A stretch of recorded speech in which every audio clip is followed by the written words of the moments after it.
ARCN Television, Abuja. I am Hilda Hamsen-Fantuan, and this is Improved Seeds.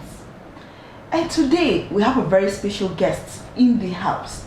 We're going to talk about bush burning. We're going to talk about the best seeds for this year. The rainy season is coming, and I think farmers must be wondering what to do, how to get good seeds, and what are some of the factors that is necessary to choose the best seeds for the season. And when we come back from the break, we're going to meet that August visitor that's going to tell us more about it. Stay tuned.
Effects of bush burning.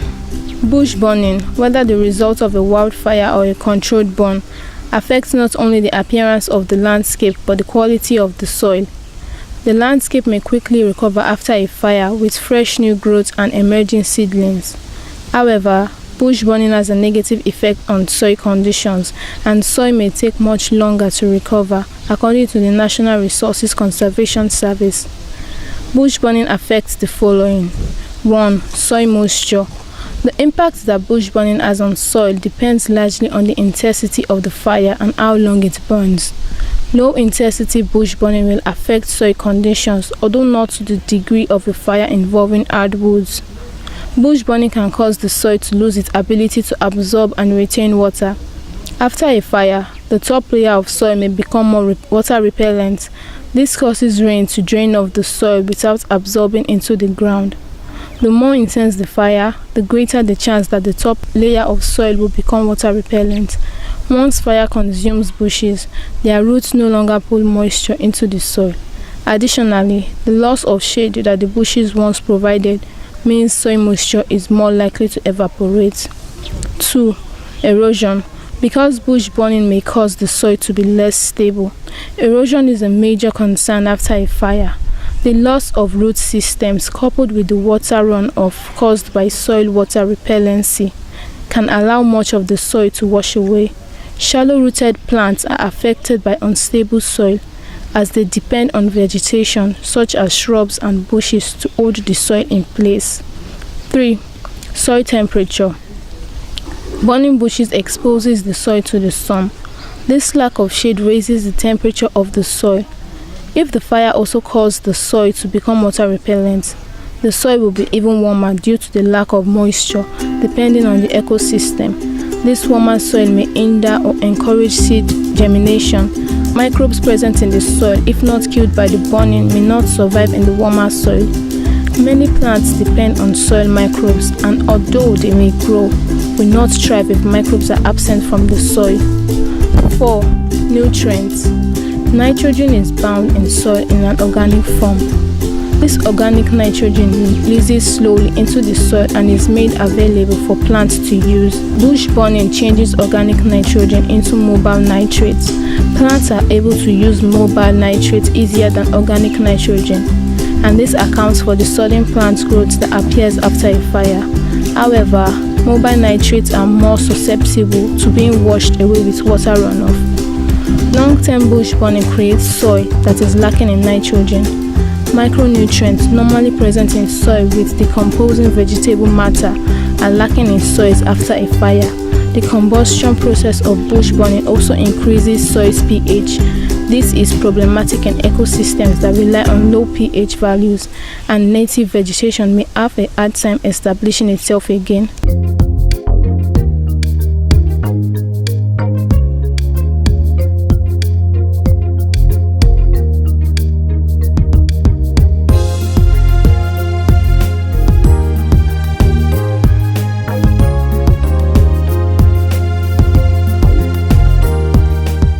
It is pertinent that the issue of bush burning appears as a central theme in this report, because bush burning is one of the challenging man versus environment conflicts. Burning is embedded in the cultural value and traditional farming system of some people, especially in Nigeria. The effects of bushfire on rural livelihood and on the ecosystem are increasingly becoming extensive and damaging. However, it has been difficult to reduce or eliminate bushfires.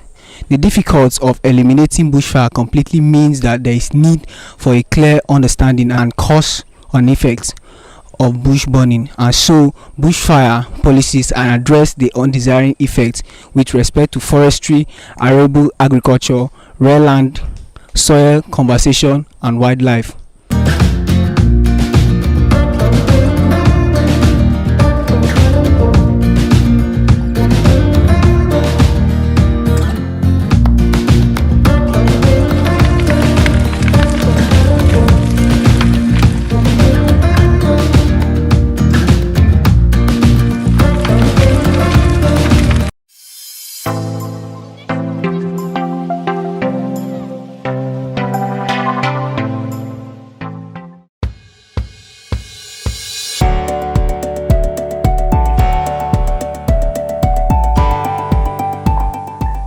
Of bush burning.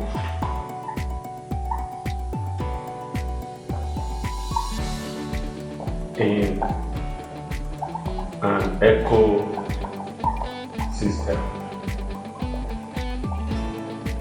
Take note that ecosystem here is the farm, the place where you are cultivating, because already a committee has been established there. Then all of a sudden somebody want to farm in the place and set the place on fire. What will the bush burning have? What effect will it have on the ecosystem? Now we know that one, it will destroy. It destroys plants and animals, especially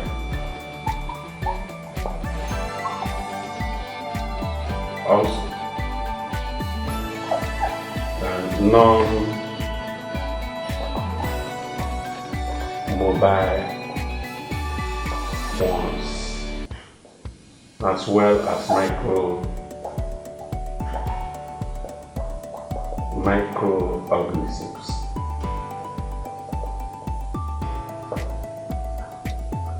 Two, it destroys organic matter or fertility of the soil.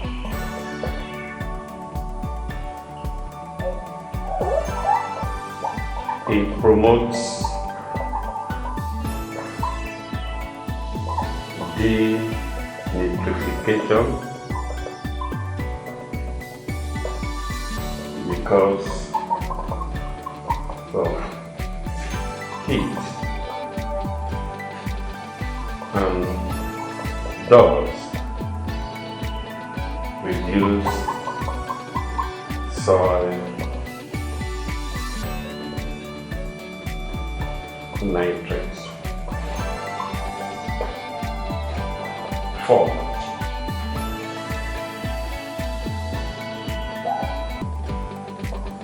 It also exposes the soil to agents of erosion, such as running water, rain water, and wind. It destroys soil structure. These are some of the effects of bush burning on ecosystem.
Hello and welcome to the program where agricultural production is explored at its best.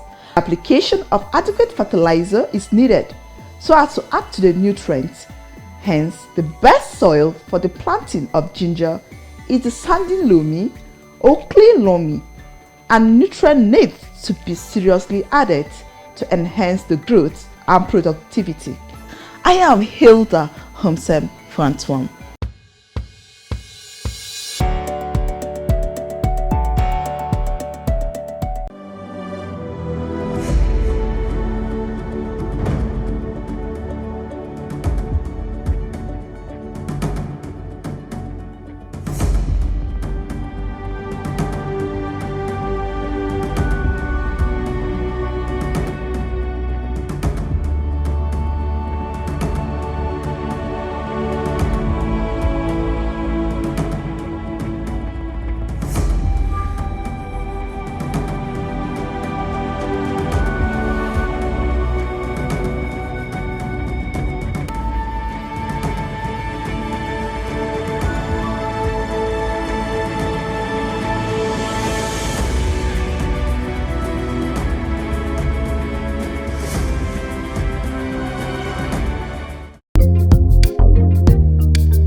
Welcome back. This is still Improved Seeds on your best agricultural television, ARCN. And before we went on the break, I told you I have a very special guest in house. Good morning. Hello. Hello, good morning, ma. How are you doing? I'm good. Can we meet you? My name is Lawa Olushola Lawa. I'm an agric officer with Federal Ministry of Agriculture, Department of Agric Extension and Rural Development. And it's my pleasure to be here. All right, thank you so much. You're welcome. All right, today's topic is bush burning. Yeah. What is bush burning? Bush burning is one of the dangerous practice commonly practiced by African farmers. And this practice has been abolished in so many developed world because of its negative impact on the environment, and even the productivities of farmer. So actually bush burning is just like setting fire on bush in preparation for the farming season. So our farmers in Nigeria do this when they are preparing for the next farming season. You know, in the couple of months, we'll be having rain starting. So they do this because they feel it's a kind of shortcut to clear the land. So within an hour or 30 minutes, you can set fire on a bush in the dry season. Then you clear it off. They do it as a way to prepare their land. So basically that is bush burning. And we have so many actors doing this. They are not only farmers. We have herders. Herders who also practice bush burning. And we have hunters, our local hunters. And they do this for so many reasons, different reasons. Farmers do it for a different reason. Herders do it for a different reason. And these people, hunters. Hunters do it, set fire on bush to get bush meat. So on the side of the farmers, they set fire on bush to clear the farm and prepare the land for farming. But on the side of the cattle herders, cattle rearers, they set fire on bush so that few days after, you will see some green new weed or plants coming up for the animal to feed on. But all this in whole is a very, very bad practice because it have a very devastating long-term effect that are negative, not only to agriculture, to the environment, to our living. And I think we'll be talking about some of those. All right, you said there are a lot of negative. So what are some of the negative impact that it has on the land, okay, and on human, and of course the environment? Okay, so let's start with environment, because agriculture is a profession that depends on the environment. If the environment is bad, agriculture will not stand. So agriculture have a direct dependence on good environment. If the environment is good, then definitely you will have good agriculture in that area. So now, when you set fire on the bush, you're causing pollution, because you will see smoke, you will see carbon dioxide. You are burning the carbon. And in actual sense, the soil, after the forest, the soil on the farmland is another reservoir for carbon. It's a way of storing carbon. So when you set fire on farmlands to prepare land or any other reason, so you release carbon dioxide into the environment. And carbon dioxide is a greenhouse gas. Is a greenhouse gas, and this is one of the things, if liberated into the sky or into the atmosphere, contributes to global warming. It depletes the ozone layer. And when this happens, we notice that the intensity of the sun on our body increases, and it's because the ozone layer are being depleted by all these greenhouse gases, such as carbon dioxide, which is being liberated when you set fire on bushes. That is number one. It contributes to pollution. The air in the environment will not be safe for breathing, and also contribute to global warming, which is a very one of the leading components of climate change. It makes our living very, very hard.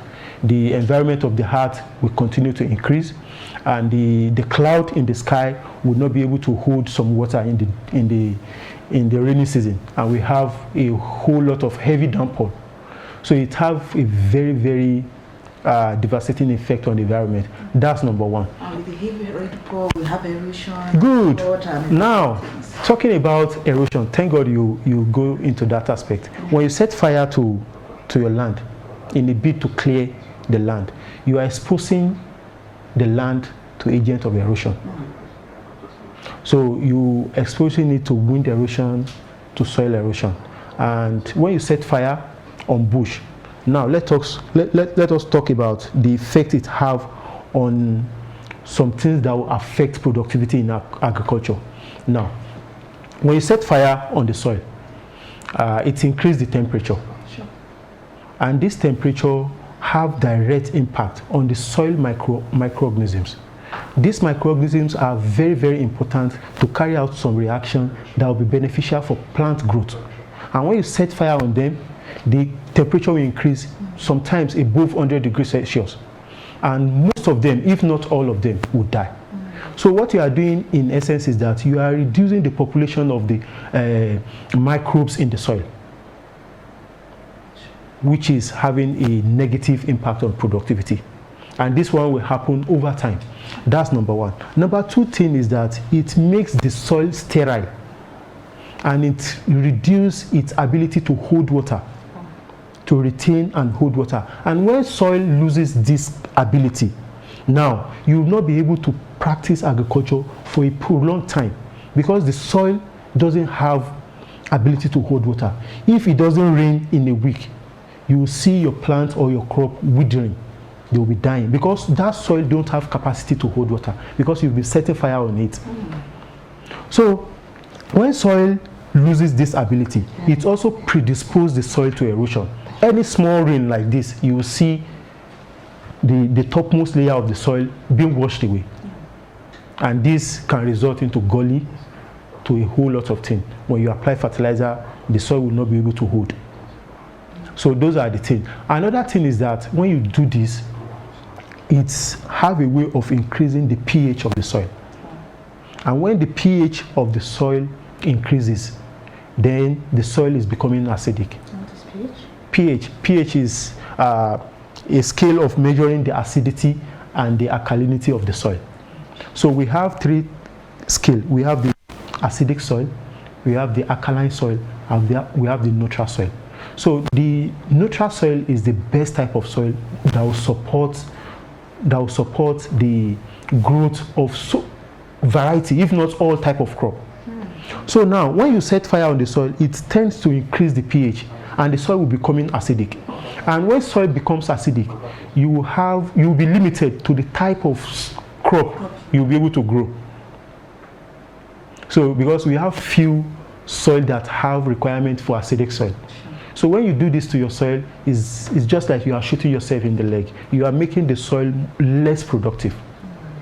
So another thing before I forget, which is very, very important we talk about, is it affects the nutrient availability In the soil? in the soil. So there's something we call organic carbon. Organic carbon is what determines the nutrient value of the soil. And when you set fire on it, it converts that organic carbon into carbon dioxide. And that is what you see those smoke going up. Those smoke is not just arising. They are arising because they are burning some carbon in that soil. And those carbon are liberating. Those carbon are one of the components that will support plant growth production. I'm talking about another nutrient, which is the nitrogen. Nitrogen, we have nitrogen in the soil in terms of organic nitrate, which is not readily available to plant. It's being reduced in batches. It's being released in batches. It's like a bank. So it's not given out at a time. The soil releases it slowly. But when you set fire on the soil, it converts that organic nitrate into mobile nitrate. And those nitrates will come to the top of the soil. And they will have limited time before they disappear. So when you are doing this, you are also affecting the nutrient availability. And the mistake farmers make is because when they set fire on the soil, they notice after 2 days or 3 days, you see some new plants coming up. So they think it's because they set fire, the soil is becoming more fertile. They don't know it's because the bank, the nitrogen bank, has been brought to the top. And all this will be spent in a very limited time. So it's doing a whole lot of damage.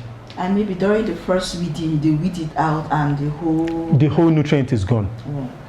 So if you don't burn, okay, what should they do? How do they clear their farms so that they can plow? No. So because of the level of agriculture we practice, majority of our farmers are subsistence farmers. Okay. They are smallholder farmers. They don't have the the machinery to plow, to harrow, to do all this kind of thing. But in clearing, you can still use, if your land is not too big, you can still use manual clearing. You clear those bushes, you slash them, let them be on the soil and let them rot. All those weeds you are seeing, they also have nutrient to give back to the soil. And when you incorporate those things, you plow them, maybe in terms of making ridges on your soil, you plow them together to the soil. They give back nutrient. And all this decaying fiber you see as a result of planting, burying them back to the soil, they also help the soil in holding water. So if your farm is a large farm, what if your farm is a large farm, you can actually go into mechanized. Okay. Yeah, especially during this dry season. Most of the bushes are dry. You can drive in your tractor and plow them easily. Maybe after the first rain or the second rain, during the onset. You can even let's talk about the smallholder farmers. They can come together as a cooperative or as a group. And that's one of the benefits cultural cooperative has to offer. You can come together like 5-6 people, hire a tractor, contribute little resources. Then you'll be able to achieve what you want to do. So hire a tractor as a whole. When your farm is closer together, you hire a tractor to come and do it as a whole. Because tractor will not be able to do 1 acre. They will say it's not profitable for them. But when you come together as farmer, like 10 farmers, you'll be having 10 acres. So you contribute token, and hire machinery to come and do. Yeah, I remember growing up, what they do again is when you are harvesting, I'm sure you can cut from the stock, they gather it so that at the end of the day they have just little, but no, they don't have much to clear. And it's easier for them to even clear the farm. Good. That is beautiful. All right, we're going on a break. We're still talking about bush burning, and we'll come back. We'll now get to know whether there is any importance, when you burn your bush. You burn your bush. So stay tuned. We'll be right back.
Welcome back. We're talking about bush burning, and a lot has been said.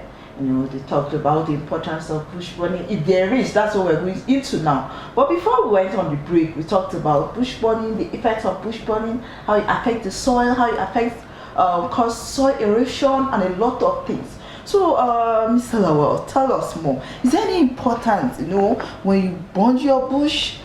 We know the bush burning on our soil. Is there any importance? Yeah, if we look at it, there's no tangible benefit. There's no tangible benefit. But the actors, people who do it, they do it for a short-term benefit. So on the part of farmer, they do it because they see it as a shortcut of clearing their land. So they don't mind the long-lasting effect. So on the part of herders, they do it to have new plants for their animal to grow, to feed on. On the part of the hunters, they do it to hunt, to get bushmeat. All these are short-term, and they are nothing compared to the negative effect it will have to our living. Not only agricultural production, because it destroys the environment, and anything that destroys the environment definitely, and this thing contributes to deforestation. In an area you practice bush burning every time, you hardly find any standing tree over the years, and this is desert encroachment. And another thing, bush burning can result into loss of investment. It can result into loss of life, because the fire can escalate and go out of control, enter another people's farm and destroy their farm. So we should actually look into all this kind of thing, because the benefits are nothing compared to what the damage it can cause. So when we put it side by side, the benefit they are getting and the effect, the negative effect, there's really no benefit attached to it. What is the way forward? What are some of the way forward? So the way forward, I will first and foremost, many farmers don't get the message yet. There is need for reorientation. We have to show farmers what they are doing to themselves by doing bush burning, what they are doing to the environment. The message has to go out to the farmer through the Ministry of the Environment, the Ministry of Agriculture, and thank God you have a platform like this, and we are dishing out to farmers, but we need to do more. And I will advocate for radio jingle to sensitize farmer, because when we look at it, this particular time, when farmers are expecting rain to start in a couple of months, this particular time we have the highest incidence of bush burning around. So this message has to go out during this time the most to farmers.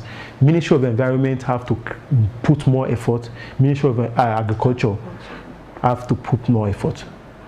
Reaching out. Farmers need to know. The message has to go to them. All right. That is bush burning. And we're still going to talk about, after declaring, the plowing, then the seeds and other things.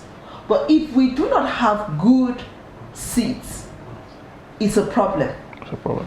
Now, we're going to talk about improved seeds. Improved seeds, yes. We've now known the effects of bush burning. How can you get, or how do you identify good seeds for the season? Yeah. So I'm talking about improved seed. Yes. We have to cut it first, because most farmers, I don't want to use most. Many farmers still use grains. They mistake grains and seed. Right. They are two different things. So, for example, if somebody plants maize on your farm last year and you have some harvest, what many farmers do is that they retain some of that maize, they retain it, and they keep it for next season for them to go and plant. Now, what they are doing is they are planting grain instead of seed. Wow. Seed is something that is meant for planting. Grain, the one you harvested, is meant for consumption. But we are being told that after harvest, if you have good harvest, select the best and keep it. It's not the best way to go, and that's one of the factors that is militating against our productivity in Nigeria. Okay. Now, that is why we have seed companies. Now, if it is actually good, and that's the best way we can achieve higher productivity, there will be no need for seed companies to exist, because production of seed producers come about with some kind of research, breeding activity, to come out with seed that will produce higher yield. Now, they will tell you this particular seed can give you 10 tons per hectare. This particular seed can give you 12 tons per hectare. They have capacities. But when you go about using harvest from the last month, from the last year to plant, you will not be getting the required result. Okay. Compared to somebody who bought certified seeds. So now many of the mistakes people make is that we have a whole lot of contraband, as in fake seeds around. Yes. So the challenge there is that when you want to buy seed, buy from a reputable agro dealer, and make sure the seed you are buying is a registered company. We have a whole lot of them. I don't want to be mentioning companies, yes. but we have companies, as in standard companies, producing certified seeds. And we have an institution that is monitoring that. We have the Nigerian Agricultural Seed Council. So they are into monitoring the activity, the standard of the seed that will go to farmer. So when farmer plants certified seed, is a one-way step ahead towards achieving higher productivity. Sure. Because most of these seeds come with resistance to disease. And many seeds that have been manufactured have a particular environment they are manufactured for. So, and that's one of the things, I think we'll get there. One of the things farmers should know. You don't just go to market and buy seed, a maize seed for example.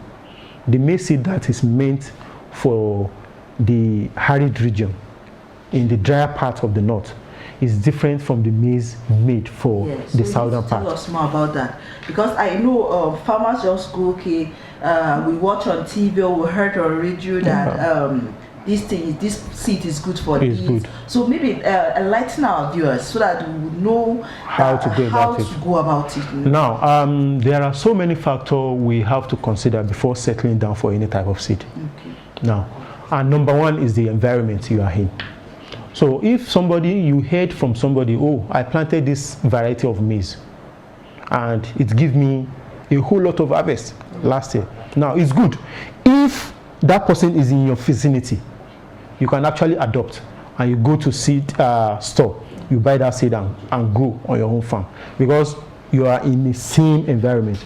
But in the case you heard the news that in the north, maybe in Sokoto, a particular seed variety is doing well and is producing well, then you in the south, you went ahead and buy that seed. It will not give you the same because it is produced for that environment. So it is very, very important for farmers to ask questions when they are procuring their farm input, such as seeds. So another thing you have to put into consideration is what market are you producing for? We have different type of maize seed. We have the white seed, the white grain, and the yellow grain. So now, if you are producing for feed companies that produce animal feed, like the poultry feed, you don't have any business planting the white maize. Sure. Because the feed companies will not buy white maize. They will go for the yellow maize. So you have to have this mindset. Okay, business you want to do? Who are you supplying your product to? So now you tend towards that and plant or buy the type of seed that have the characteristic or the attribute they want. Now, another example is the seedless and the seeded cucumber. Alright, still this is Improved Seed. If you are just joining us, I am ARCN Television, Abuja.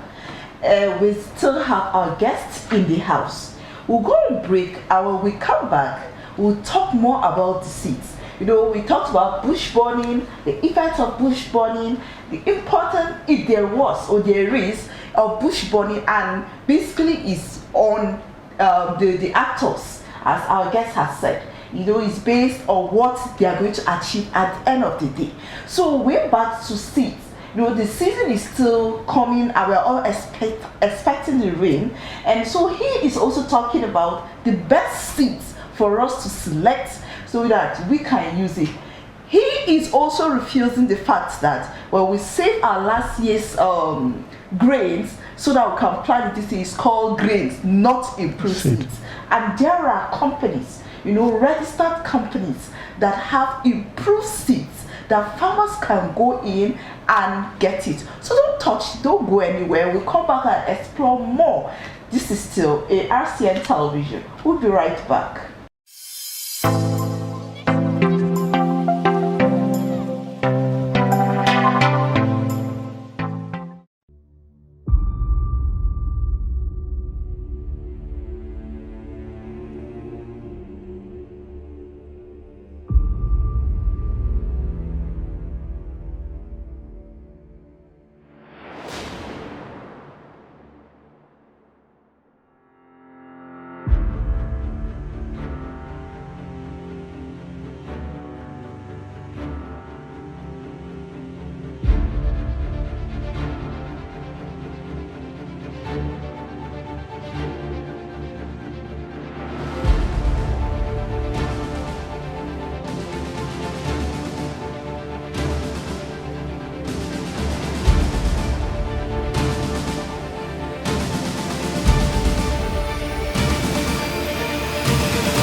Welcome back.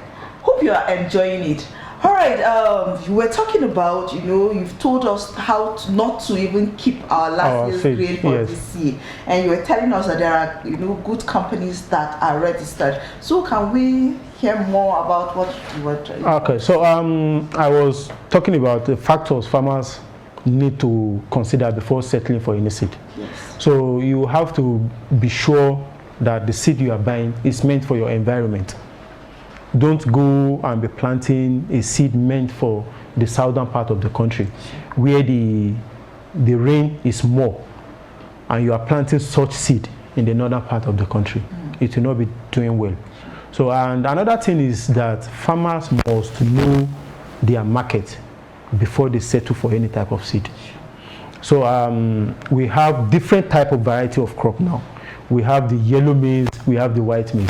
We have the ordinary sweet potato, we have the orange sweet potato. I heard there is the yellow potato. There is the yellow potato. So we even have vitamin A fortified cassava now. And we have plain cassava. So it depends on the market you are targeting. In order to avoid a situation whereby farmers will produce crop and at the end of the day, the market will not be there. So it's always better, know the market you are targeting, know the people you want to supply. And by that you'll be able to know what type of seed they require. And I was citing the example of feed companies, poultry companies that make poultry feed. What they use is this thing, yellow maize. So if your market is for poultry feed makers, you don't have any business planting white maize. You can be planting white maize if you want to sell to people who make cereals, akamu, or all those kind of things, or so many other things like that. But make sure, on the street, or you want to sell on the street. But the bottom line is that understand the market and your target market. All right. Yeah. That is good. The seeds now. Can you now tell us more about the agro dealers? Okay. How can we get the improved seeds? Yeah. The agro dealers, they are scattered around, Okay. especially in farming communities. Okay. But the problem is that some of them sell adulterated seeds.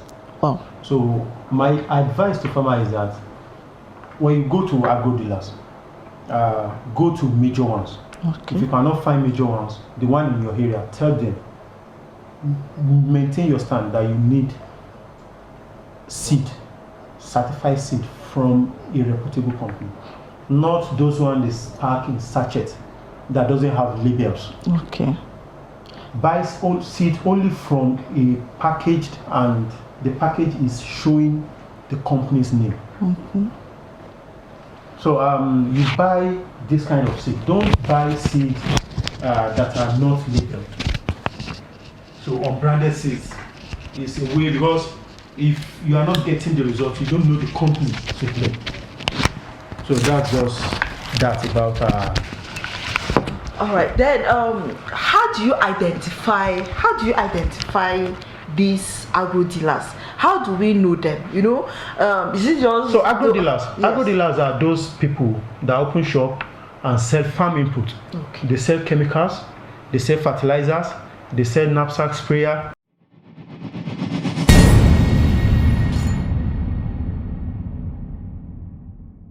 So in summary, today we've been able to look at bush burning and the importance of our farmer to plant hybrid seeds. This topic are very, very much in time, because we are preparing for the next farming season. In the couple of a month or two now, farmers will be going back to the farm to cultivate and grow the food for the Nigerian populace. So, and bush burning particularly, it takes place most at this time. Farmers do it to prepare for their land. So we've been able to look at why farmers do this and the effect it has, not only on the farmer, on our environment, on farmers' productivity, and how it affects the soil. So, and anything that affects the soil will affect productivity. Anything that affects the environment will affect agriculture. Not only agriculture, will affect our living. So we've been able to discuss extensively on that, and the way out. We talk about the way out, how farmers can do away with it, so as for us to have a better environment and good productivity. And on the second lap of it, we discuss about improved seed. And during this time, farmer will be buying seed. It's very wrong for you to take grains from your last year harvest and plant it. Grains, your harvest for last year are called grains. Those are meant for consumption. If you want to plant anything, you have to go and buy improved seeds. You buy seeds, certified improved seed. If you are looking at higher productivity, something that will give you a bumper harvest. Because one of the advantage associated with having planting improved seed is you have higher yield, and those seeds comes with resistance to some plant diseases and animal plant diseases and pests. They are resistant to some diseases and pests, and this in turn will reduce your cost of production, because you'll be spending less on chemicals and you're spending less on herbicide. So those are the importance of it. And we also talk about the factors farmers should consider before settling down for any type of seed. You don't just wake up and say, okay, you are buying this type of seed. Seeds are made in accordance with the environment they are going to be grown. So, and the weather, the rain, the agroclimatic condition achievable in your location. So it's very much important that you look out for the best seed meant for your environment to plant. And also where to get all this kind of seed. The agro dealers around us, the agro input shop, those people that sell chemicals, that sell fertilizer, that sell farm input. So we have a whole lot of adulterated seed out there. Though we have National Agricultural Seed Council, they are doing their best to stop the influx of bad seed. The work they are doing is just like NAFDAC going after all these fake drug producers. So the Nigerian Agricultural Seed Council, they are also going after these fake seed producers. But the admonition, the advice I will give to our farmers is that whenever you want to buy your seed, stand on the ground that you want seed from a reputable company. Don't buy unbranded seeds. Any seed that is not carrying the name or the label of the company, don't buy them. Because we have a whole lot of them in the market. They will pack some seed in the polythene, transparent polythene bag, and they will seal it up. They will sell it as seed. Those are adulterated seed. Buy seed that are branded. Because if they are not performing well or you have any complaints, you will know the company to hold responsible. If you want to make any complaints to Nigerian Agricultural Seed Council, they will ask for all these kind of labels. So our farmer, we wish you all the best in the coming farming season, and we look forward to your success story. Because if you do well on the farm, definitely it will show on everybody. We have a whole lot of food to eat. Thank you so much, Mr. Lawal. You're welcome. Hope you come again when we call on you. Thank you for having me. I really enjoyed the session. All right, we've been discussing with Mr. Lawal Olushola Lawal, who is an agri officer with the Federal Ministry of Agriculture and Rural Development, Abuja. And he is also an agri consultant. So you see, we are in a safe hand. Hope you enjoyed this episode. Why don't you keep a date with us next week for another beautiful episode of the program Improved Seeds on your darling television, the first agricultural television in Nigeria, ARCN Abuja. I am Hilda Homsen Phantom saying take care.